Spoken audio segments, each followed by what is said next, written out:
Hi, it's KCCK's Culture Crawl. I'm Dennis Green, and my guest today is Luke McIlhon. Luke is the festival coordinator for the Tallcorn Jazz Festival coming up on the 20th and the 21st at the University of Northern Iowa. Luke, welcome. Well, it's good to be here. So this is one of many jazz festivals that happen around this time of the year for high school students around the state. But this is one of the few, I think, that is actually organized and run by a group of students, because you're a member of the music fraternity there at UNI, Phi Mu Alpha Symphonia, and you all pretty much run this all by yourselves. Yeah, we get a lot of help from the faculty. Chris Mertz and Dr. Michael Conrad are both heavily involved, but for the most part, the festival is student-led by Phi Mu Alpha Symphonia. There's a sort of committee on the inside, the Tallcorn Committee, which I lead, but we get help from the entire fraternity. It's sort of a group effort on our part. And you have a pretty stellar guest artist coming. Yes, yeah, we're very excited to have John Clayton this year, composer, arranger, amazing bass player, leader of the Clayton Hamilton Jazz Orchestra. We're very excited to have him this year. That had to feel like a little bit of a coup, getting John Clayton to come to your jazz festival in Iowa. Yeah. Yeah, it was very exciting. We've had some very notable guests in the past too. Last year we had Mike Stern on guitar, Mike and Lenny Stern. The previous year we had Annette Cohen, the amazing clarinet player. In the past years we've had even Clark Terry back in the 60s. So we've been really lucky to have just so many incredible guest artists, and we're super excited to have John Clayton this year. Yeah, it's a great history. And you run it's a huge 2-day festival. How many schools do you have involved this year? So the amount of bands we have, a lot of schools bring multiple bands. We have some bands bring 2 or 3 or 4. But the amount of bands, we have 75 bands participating this year, which is a new record for the festival. Last year we had 69. This year we're up to 75. I don't know the exact number of schools because, yeah, like I said, a lot of them are bringing multiple bands, but they're coming from all across the state. We even have one school coming in from out of state. So, yeah, very exciting. And it's up and down the size too, from Mhm. small 1A schools all the way to 4A schools. And then you said one coming from out of state. What is the out of state band? Where are they coming Yeah, from? so they are Maple Grove. They came last year and they really enjoyed it. So we sort of worked with them to make sure that they could participate. And this year they're bringing, I believe, 4 groups. They have a jazz band 1, 2, and 3, and then what they call a super sax group, which is a group made up of a rhythm section and then just a huge saxophone section. So they're going all in this year. It's a adjudicated contest, and I know Mm. it's also one of you win your division at Tallcorn, then that puts you in line to be invited to the Iowa Jazz Championship. So there's a lot in it for the schools. Talk about the committee just a little bit. I mean, you explained how it was organized, but what all does your planning duties entail in putting this together? Mhm. Yeah, so the Tallcorn Committee is responsible for a lot of the logistics and organizing behind the festival. There's 4 of us, or right now 3, but typically 4. And I am the festival coordinator, and then Patrick Mooney is the assistant coordinator, and then we have Eric Tornay, who's Tallcorn chair. And we are basically responsible for just figuring out all the logistical details, getting things lined up. And we are lucky to have a lot of help and communication from, like I said, Dr. Conrad, Mr. Chris over at UNI. Dr. Conrad has taken care of a lot of the band director communications, and he's been a huge help in the last few years of taking care of the sort of broader level stuff. But the committee is down doing a lot of the grunt work and the nitty gritty of getting the festival together. This past weekend, we spent a good amount of our Saturday stuffing folders for Tallcorn, getting all the sort of paper documents filled out and making sure the judges have everything they need, getting the folders for the band directors so they have the information they need. And yeah, so we take care of a lot of that. And then day of festival, we're the ones who are knowledgeable about the operations and how everything moves around. So we try to keep ourselves accessible to answer any questions, solve any issues that pop up. So if you're at the festival or the concert, you'll see us floating around helping you solve issues. Hopefully there'll be no issues, but always something pops up. You told me that you are Iowan. You're from Central Iowa. Did you compete at Tallcorn back in the day?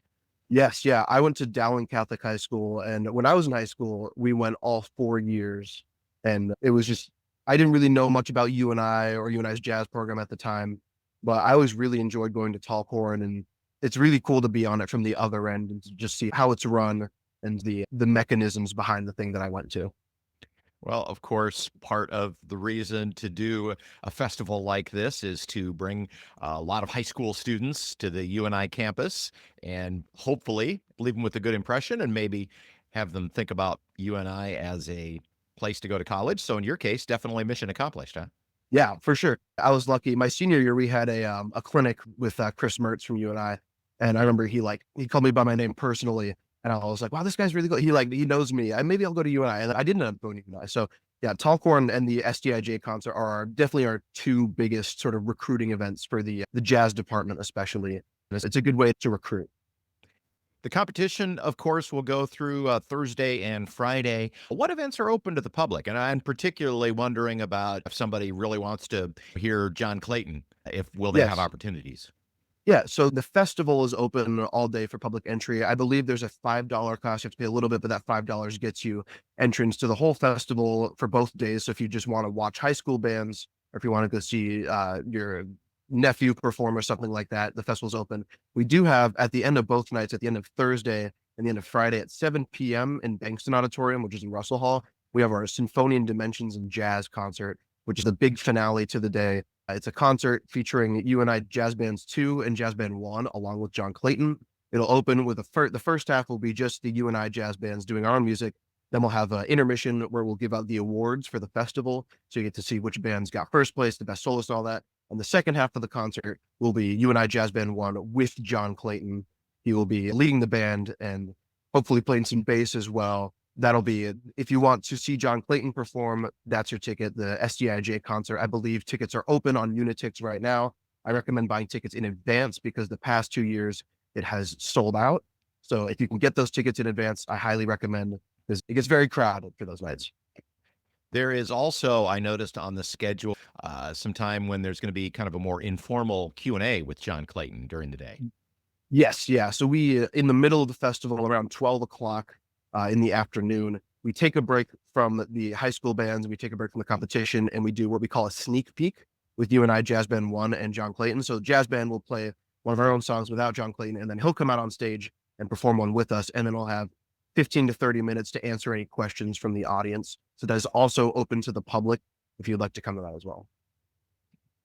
Well, as you're an upperclassman at UNI, what are your plans after graduation? After graduation, I'm student teaching in the greater Des Moines area. I don't have my school placement yet, but I'm just excited to get out there and teach. I'm an education major. So going back to the Des Moines area, hopefully the goal is high school band. I would love to teach jazz. Jazz is my favorite. You know, I'm a saxophone player. I'm play tenor one in UNI Jazz Band 1, and I love teaching jazz. I love everything about it. So I'm just really hoping to get a good job where I can lead my own jazz band, especially. There's a lot of downtime at a contest like this where the students go and, perform, but then they hang around all day. And I'm sure a lot of them watch other bands and things like that. Mhm. But I think that you also, as a committee, also try and provide some other opportunities for them to have some fun and enjoy their day at UNI too. Yes? Yes, yeah. Like you said, we encourage them to go and watch other bands. They don't always have the time to do it, but it can be a really good experience as a high schooler to see what the other bands sound like and what music they're playing, how they're different from you. So that's always a good education experience. We also run a concession stand at the festival, which the high schoolers have a lot of fun with. And we sell old t-shirts. We have our Tallcorn t-shirts that we do every year, which are mostly reserved for the high schoolers who ordered them ahead of time. But anyone who hasn't got a chance to get a t-shirt has the opportunity to get one at the concession stand. But yeah, you'll see a lot of high schoolers just interacting with each other, especially in Russell. You have this sort of general seating area. There's a lot of socialization going on. So we try to encourage kids to be social and sort of talk to kids from other band and get to know people. The Tallcorn Jazz Festival 2025 is February 20th and 21st. What part of the UNI website can people visit to look more closely at the schedule and get more information? For as far as the concert goes, the SDIJ concert, you can go to Unitix and I'll have the information for ticket pricing and the time. If you go to tallcornjazzfest.com, that will be your best spot to find out information about the festival.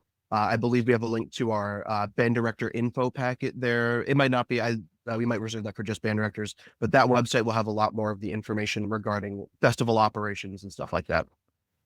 This is always a great weekend for jazz and jazz competition on the UNI campus, and hopefully, in your case, future UNI students.